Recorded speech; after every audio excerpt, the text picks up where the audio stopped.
Gym Live.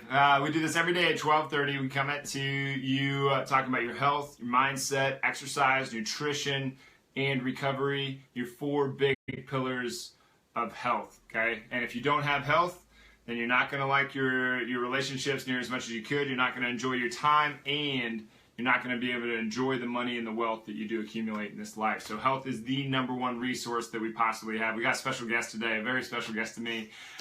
Rachel is here with us. Rachel is actually about to start a coffee shop, which is pretty cool. Just coffee aficionado. But we're going to talk about some of the stuff that I think a lot of people that we've kind of had to tackle in our own relationship, but also that I see a lot of people tackle in their own relationships with regard to the other person getting on board with the health game. Because when one starts going on this health journey and the other one doesn't want to go on, it creates this separation, right? And you don't really want separation when you're in a relationship. You want to come together. So how do you deal with that? And it's not always an easy thing. I mean, it's hard enough dealing with your own nutritional stuff, let alone somebody else. So what we're going to get into, we're going to talk about a lot about like, why do people buy into the easy, the quick fix, the detox, the cleanse, the shakes, the bars, when they fully know that it's not going to change their health. It's not going to change, your skin tone, your cellulite, your muscles, your strength. None of that stuff is going to work for it. So we're going to get into a little bit about that. Otherwise, you want to introduce yourself? I know I just did it. You can do it too. Hi guys, I'm Rachel. You're going to have to really speak up because you got to carry it all the way to that microphone. My name is Rachel. And I'm excited to be here.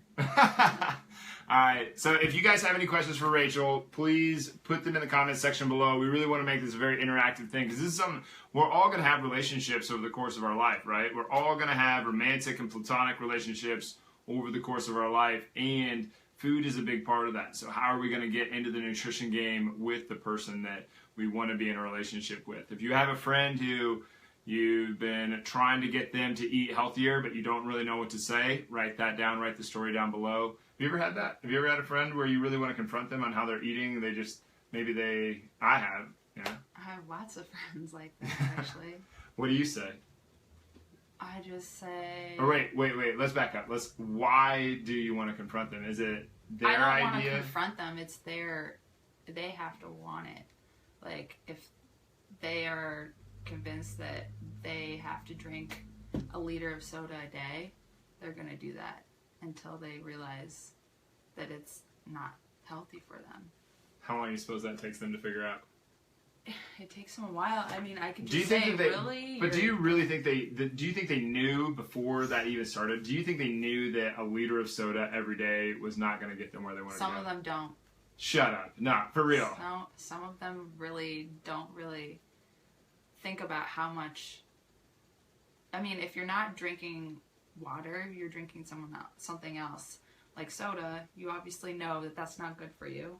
You've been told that, but I don't think they realize how much they're drinking each day. Oh, I see what you mean. And if you're substituting soda for water, that's even worse. So, I mean, I have enough problems, like, drinking enough water, but if I'm drinking soda, then I'm going to be drinking less water.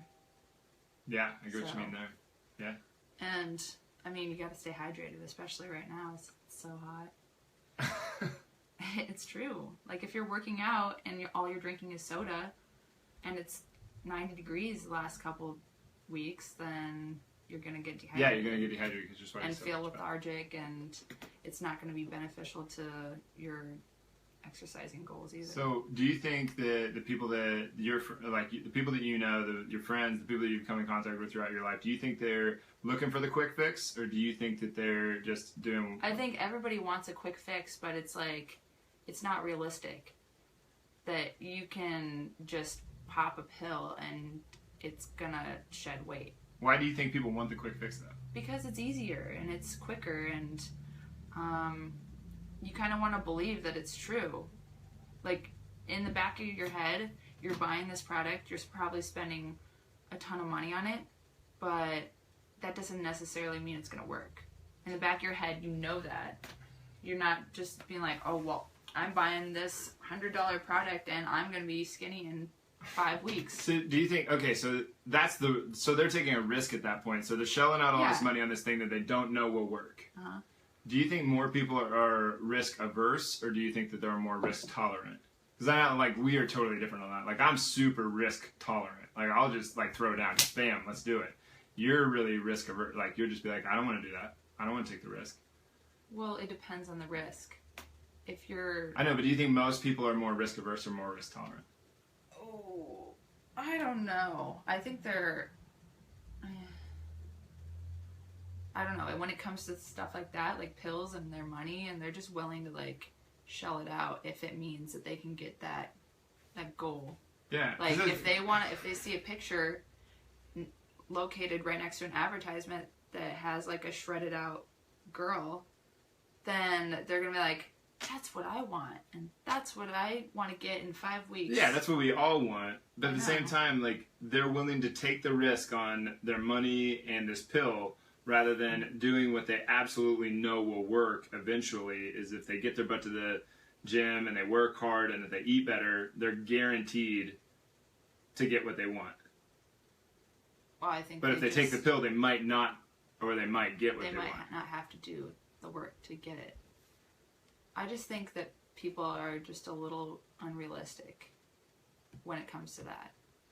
Like, you can't. You mean their expectations? Their expectations are no, but I mean their expectations are unrealistic, obviously. But like, you can't just. A lot of those programs, they're designed to work with your workouts, and they just think the pill is going to do all the work. That's not usually how it works. Yeah, the pill won't. Like, a lot of the programs will give you workouts, or they'll give you, like, nutritional tips and menu items that you can make at home. But it's an aid. Like, the pill is just on the side. Yeah. The pill is actually, like, in any of these cases, like, someone asked me on here the other day, they said, do you believe in such and such a thing? And I don't even remember what it was, but I remember, like I believe in the placebo effect. Like, no doubt about it. Like, placebo effect works. I think anytime that people are taking these, like, it'll make you skinny pills, or it'll make you muscle gain pills, or it'll make you, whatever. I think it's placebo. I think people are just like, oh, because they took the pill, now they're like, well, I took this pill, so now I got to go work out. Oh, I took this pill, so I better eat better too.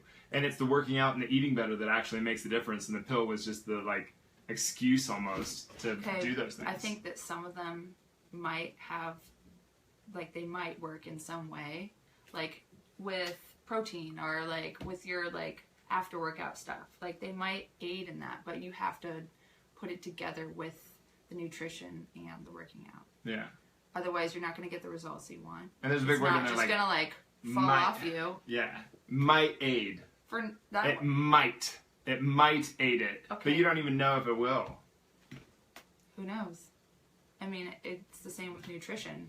Like, if you could be eating perfectly fine, but if you're not working out in addition, it doesn't, like, it's not going to shed the weight right away. You just exercise versus eating well too? No, I'm just saying eating well is in addition to your workout. Yeah. Which brings, because the big thing about this video that we want to get across is, how do you get your spouse on board with your health journey?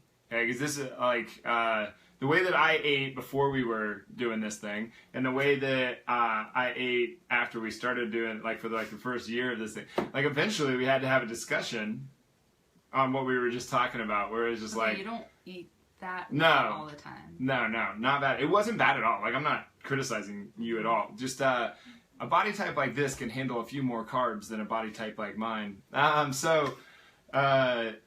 Foods that we were eating on a regular basis were usually a little bit more, I kept them in reserve. I'd have them like once a week, whereas we were having them like every night. So we had to have a conversation. We're like, if you want me to stay looking like this, then I need to maybe change how we're eating every night. Okay, well, I think that was in the beginning. I didn't really know how to cook certain things, and I'd never really tried certain I don't know about ingredients. that. Well, I mean, you're good. But, like, I was good at the carbs. I was good at, like, the pasta and lasagna and, like, all that stuff. I was like, yeah, I'm going to make this every single night. But that doesn't mean that I should be making it every single night. Yeah. So it kind of made me have to search out and, like, look for different recipes that didn't include.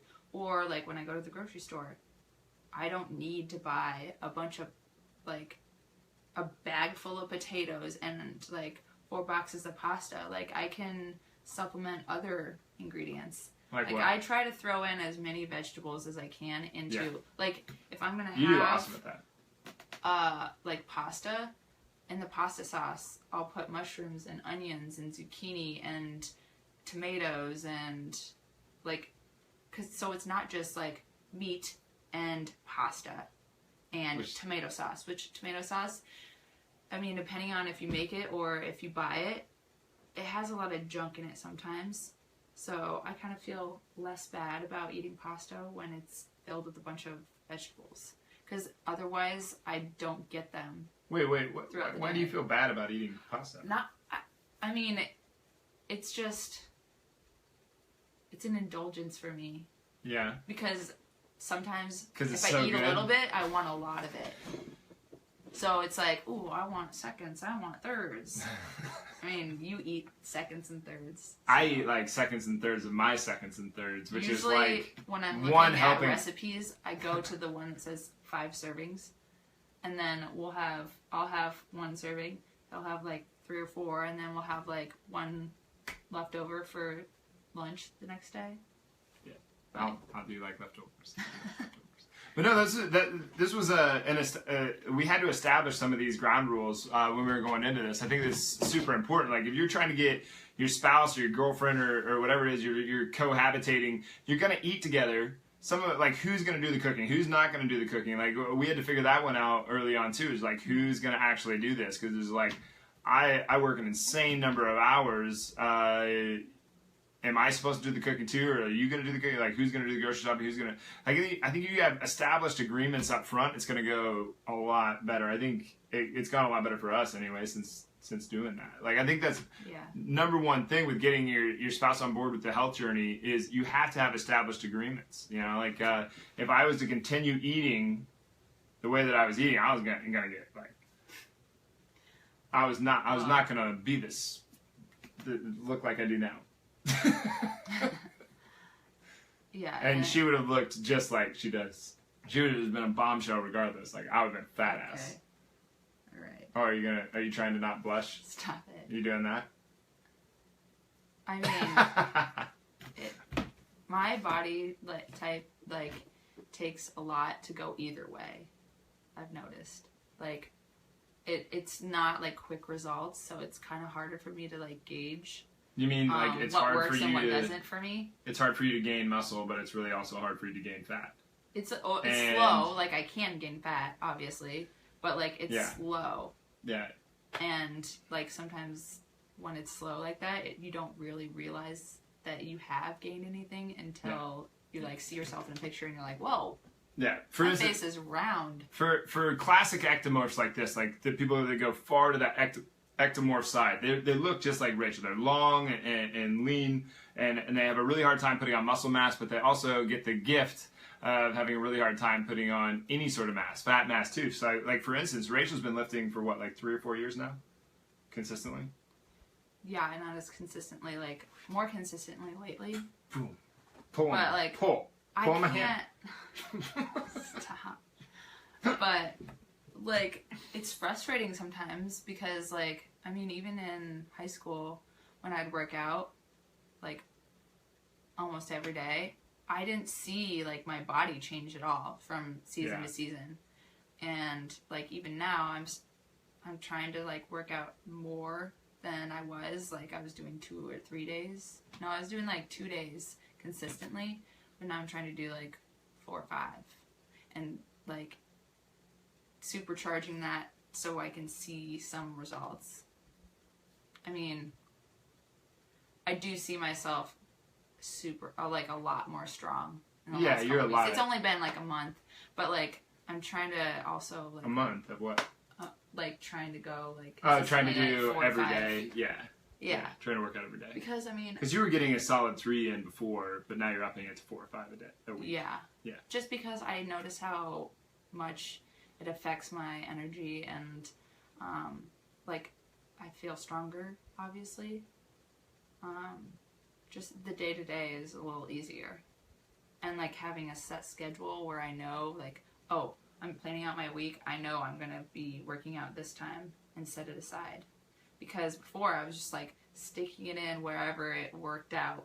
Nah, it never works. Instead of, it didn't work. Because then I'd be like, I don't feel like working out today. But if I look at my week and I know, in the mornings on Monday, I work out. Or Tuesdays, I work out here.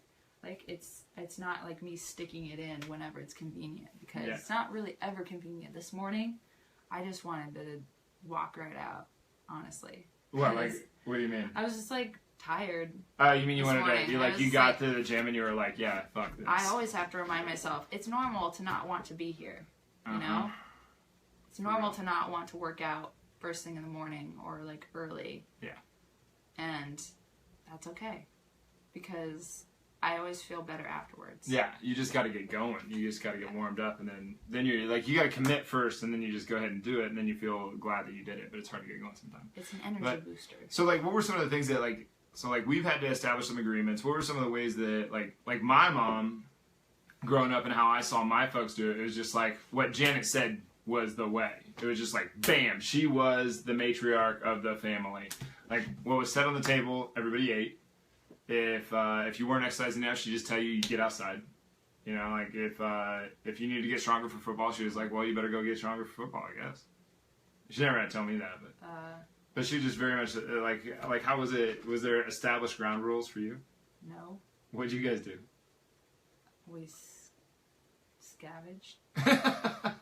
We basically were. You just fended for yourself. Yeah. Didn't you? I mean, we had meals, but like it wasn't like you knew when like dinner was and like where it was gonna be every night. But like when I don't know, it like our schedules were kind of all off in a way. We didn't really set aside a time, so it became a little harder to like eat dinner with family. Yeah. See, it's like so different. Like we came from like completely different, like very structured, like not militaristic, but like kind of like that, very structured to like, oh well, just figure it out, kid. Well, yeah, and then we were looking through. I had this like little health journal. It was like basically where I wrote down all the things I was eating, and I wasn't eating any protein at all. Remember that? Yeah. Like no protein. And I was having like these episodes where I'd like pass out, and that was like, I didn't know what was wrong until I realized I wasn't putting protein into my body. Yeah, you were just... It was there if it was there. This is also... But I didn't make an effort to get protein into my diet. Cross-country and track athletes are just fed this idea that everybody else is fed, that carbs, low on the fats, low on the sweets, hit the carbs, and they never talk about protein, they barely talk about vegetables, and like this is kind of, like what she's talking about right now is very much a product of, like almost all the female athletes that I know have had this at some point, where they're not eating enough protein, they're not eating enough calories, period, they're carving out like crazy because they're trying to keep up, and they just aren't getting enough, and they didn't eat enough fat either. It's a very common thing. Well, it was like I was eating them, and I was being told to eat them, but I thought I was getting enough. Mm-hmm. Like, I didn't realize how important they were. And I was being told to, like, drink a lot of water and, like, Gatorade and all that stuff, like, so I could figure out what was wrong, but... So she has to do the complete opposite of what... Then she had to do complete opposite of what we have to do now, and for what most people have to do is just, like, tend to eat less, especially less junk. What is the... So this is the number 2 solution to... Like, for one, we want to have established agreements, right? We want to agree on how we're going to eat, who's going to do what, who's going to do the cooking, who's going to do the dishes. Dish is my job. I do the dishes, apparently. But also, eating outside of the house makes a big difference. You know what I mean? What do you mean? Going out to eat versus cooking your own meal. Because, like, when you go out to eat, you really... I think when we go out to eat, we just don't really, like, look at the menu for, like, the healthiest option. Oh, no, I just, fuck it. It's just like... Yeah. What's the point? Who cares? Yeah, like, going out to eat. You're not going to find the healthy option on the menu. It does, like, even if you get a salad... You can do that, but, like, maybe if they're, like, eating out 4 times a week, then you definitely should be doing that. But, like, if we're eating at home 4 times a week... If you're eating out 4 times a week, there's another problem to tackle, like... But, like, I mean, I get For what us, you're saying, but we cook every day in the house. Every day. We make breakfast every day. But when it comes to the end of the night, when both of us have like just got done with work at 9 o'clock at night, sometimes I'll text him and be like, "Hey, I'm bringing home some." Yeah, or like, what should we eat for dinner tonight? And it's not like... But it's not junk. It's not junk. I try not to make it junk, but like there are times where like, yeah, let's go have some food at this place. And it's not like the healthiest option, but I can feel better about it because I know that we do make an effort to cook in the house, and we eat a lot of vegetables, we eat a lot of meat. Well, that's the 80-20. Like, if you're good 80% of the time, you're good. And if you're good 80% of the time, you can commit nutritional murder 20% or 5% of the time. And you can always get better. And I mean, 5% of the time happened the other night, didn't it? What? Okay, I came home from like... This is number 3. We're skipping number 2 and we're going right to number 3. I came home usually any time I'm out of town. Wait. First of all... I always get a Snapchat that Adam like ate pizza, so I like... She's not human. She doesn't like pizza, so I never get to eat pizza. I do like pizza, I just... Yeah. So she doesn't like marinara sauce, so she doesn't like pizza. So I like some pizza, just not in excess. So we very, very rarely eat pizza. So I'm like, man, she's gone. I'm like, I haven't cheated, and I haven't cheated on my diet or on nutrition. I haven't made a cheat meal in a while. Like, what am I gonna do? Like, but then in the morning, I look on the coffee table, and there's 3 little cardboard things. There's only 2. There might have been 3 cardboard things, but there's only 2 pizzas. So basically, you ate 3 pizzas. I ate 2 pizzas. 2 pizzas. All right, I'll put up the picture and... You guys can decide if I ate 2 or ate 3.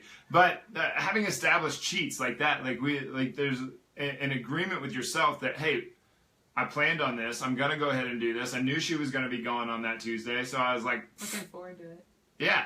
So I had an established cheat where I could sit there and I could eat pizza when she's gone, because I know I don't want to sit there and rub it in her face like, oh, this pizza's so good, and she's having a terrible time eating pizza. I mean, like, it's no good. So number 3 is actually having established cheats, like an agreement that it's like, hey, when you're gone, I'm gonna eat shit.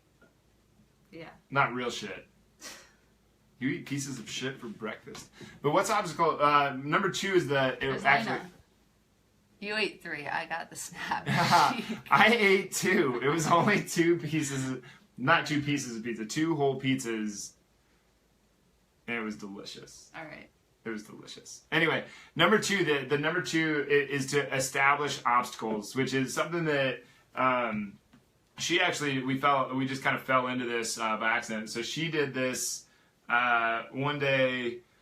I just kept on, like, I was just like a kid and I just kept grabbing this candy. I just kept on eating it. It was just chocolate. I just kept on eating it. Every, 5, 10, 15 minutes, I go down and I grab another one. And pretty soon it was ridiculous. And so what she did, she started hiding it from me. So this is what, like, when you get a good one that really has your back, this is how you know.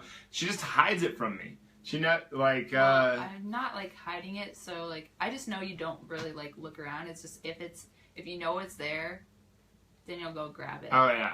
I mean, I wish I had somebody to hide candy for me. But you don't eat crap like that. And she's a very good moderator. So she's gonna have a handful, 3, 4, whatever it is she's eating, and then she's done. Me, I'm gonna eat the whole bag, and then I'm gonna open up another bag, and then I'm probably gonna think about, I won't actually do it, but I'll think about driving to the store and buying an entire another bag just so I can have that bag. I mean, I've done that too.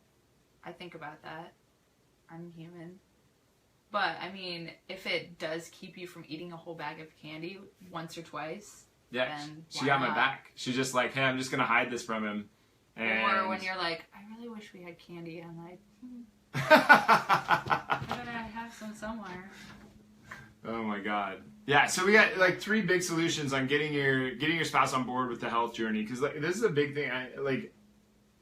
If one of you is going off on a health journey, one of you is trying to get really healthy, one of you is trying to work out, and the other one's just like a stick in the mud being like, no, I don't want to eat that. No, I don't want to go work out. No, I don't. That would be awful. I'm so thankful that I've never had to fight with her about going to, not her going to the gym, but me going to the gym or me eating a certain way. We never fought over that because it's just we both know that it's of high value to us. But when one side isn't, how are you going to do it? You have to establish some kind of agreement. I mean, I think anyway, like all the people that I've consulted anyway, you have to establish some kind of agreement. I agree with you. How do we find a solution to this? And those are, I think these are our three big solutions. You know, like we had an established agreement up front. She sets up obstacles for me to not be an idiot, which is nice. And then you have established cheat meals along the way. And it's just, it's a really easy way to go about the nutrition realm. Is there any other ones that you want to add? Well, I mean, we work out as well. Like try Yeah. to like keep each other accountable. Yeah. Like I know that at 8:30 every morning you're gonna walk out the door and go work out, Mm-hmm. and then sometimes I'll come with you if I don't have to work. Yeah. But it's nice to have that as well. Just that established time. This is when you're going. Yeah. Yeah. And I never have to be like, she's never asked me to not go. Like, it's like, I wouldn't ask you to not go. like let's roll. Like let's do this. But I mean, you've never like made me.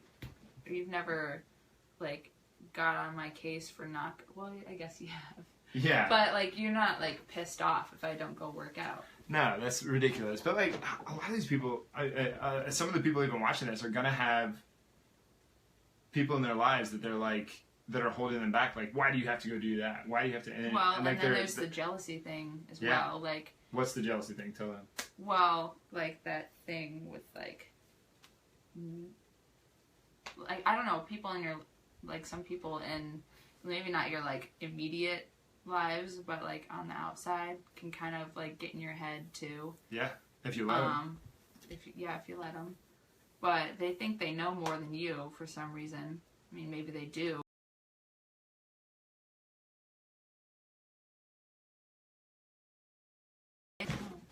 Hey, we're back.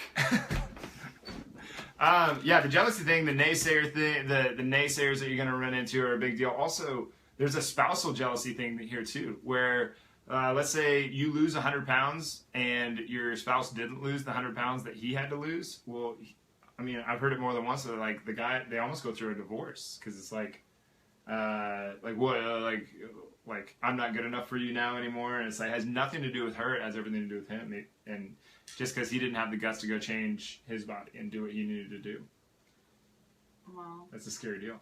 That's why you got to go at it together. I hope it doesn't happen, but I know it does. It does happen. It's really sad. Let's look at some of the questions here. Did anybody? I have proof. It's hard to convince people that they are actually in control of their health versus your health in control of you. Seems like people see glimpse of that when something happens. They're out. Yeah, that's a good point. I've never really found, like, I don't know what me in my position allows me to confront people on a different level than if it was just, you know, your everyday person confronting one of your friends, because I do this as a profession, so people listen to me a little different, and I don't have a personal relationship with most people when we first start working together yet. So it's a little different. So I don't really know how to put myself in other people's shoes that way. It'd be super hard. But I think if there's one person that you would need to confront, it would be the person that you're spending the most time with, the person that you're in a relationship with. Because if you don't, like, it's going to create a divide if you don't do this thing together. So if you are going at this nutrition change, exercise change, lifestyle change, health change, you want to grab a hold of the person that you care about most in the world, and you want to get them going along the same way as you are. Well, it has to come from a caring place, it has not to come from a a caring judgmental place. Good point. Yeah, like, because if you try to shame someone into doing something, that just doesn't go well. I mean, and there's even times where maybe I'm a little too judgmental when it comes to like telling people about like the soda thing. I'm just like looking at them like, oh, are you really gonna have another soda? But I mean, it's because I care about them. You say it like that though, but but you're not serious. I mean, you're serious, but you're joking about it. Like, everybody can laugh. But I mean, I don't want them to feel bad about drinking soda. That's not what I'm trying to get at. That's the thing, like, shaming people doesn't get anything done. No, not at all. Like, shaming so you're gonna eat more ice cream? Way to go, and that's fat. on me. If I can't get them to, like, realize without me being judgmental and shaming them, then I'm not doing it right. Because that's not my Yeah. That's not my goal. My goal is just to be like, get them healthy. Yeah. I'm not perfect. You're caring about them. Like, and if you have a friend that you want to confront, like if you don't, like confrontations are a gift. It's not the other way around. Like you need to confront them. But the best way I found is just using the Socratic method, just to ask a question. Oh, okay.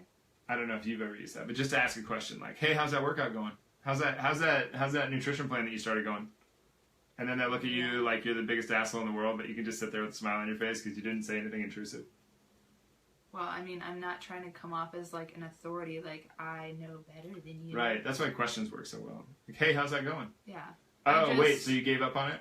I never say that. The limited knowledge that I have, I just know that I don't want them to be unhealthy. And it's just, you just want starting a conversation, maybe. Yeah. I think we all want what's best for the people that are around us. Mm-hmm. Or I hope anyway. But yeah, how do you do that without shaming them? Be the question. But starting a conversation. Anyway, starting a conversation to get established agreements, to establish obstacles, and to establish what's acceptable in your health journey. But anyway, I hope you guys found that. I don't know. Entertaining. Yeah, I hope you found that entertaining. I hope you got something from it. But anyway, thanks for being here. Because you were here already. I guess so. She really didn't want to do this. She was like, I want to do that. No, I want to do that. I did tell him no. But now you're here. Way to go. All right, guys, if you have any other questions, please write them down below. I'll come back through and I'll respond to each one of them. Thank you for being here. It's pretty cool when people show up to these things on a regular basis, and you guys that comment and you guys that share it out. But please take the time to share it. Hit like button. It's a good time to be here with you guys. So thank you for being here. We'll see you soon.